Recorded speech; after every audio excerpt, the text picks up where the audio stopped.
របៀបទូទាត់វិក័យប័ត្រវុធាទឹកស្អាតកាំងជ្រៀកតាមប្រព័ន្ធ Accelida Internet សម្រាប់គណនីឯកតជនដំបូងសម្បើក website Accelida រួចចូលទៅកាន់ menu Accelida Internet ហើយជ្រើសរើសគណនីឯកតជនបញ្ចូលឈ្មោះអ្នកប្រើប្រាស់និងលេខសម្ងាត់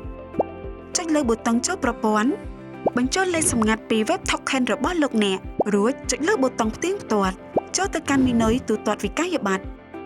ចុចលើ menu វិក័យប័ត្រទឹកជ្រើសរើសវុធាទឹកស្អាតកាំងជ្រៀកជ្រើសរើសគណនីកាត់ប្រាក់ចេញបញ្ចូលលេខសម្គាល់អតិថិជនបញ្ចូលចំនួនទឹកប្រាក់ដែលត្រូវបង់រួចចុចលើប៊ូតុងដាក់ស្នើផ្ទៀងផ្ទាត់ព័ត៌មានឡើងវិញរួចចុចលើប៊ូតុងបញ្ជាក់បញ្ចូលលេខសម្ងាត់ពី web token របស់លោកអ្នករួចចុចលើប៊ូតុងផ្ទៀងផ្ទាត់ជាការស្រេចការទូទាត់វិក័យប័ត្រវុធាទឹកស្អាតកាំងជ្រៀកសម្រាប់គណនីឯកតជនរួចរាល់ហើយសូមអរគុណAccelida ប្រជាធនាគារដែលលោកអ្នកជឿទុកចិត្ត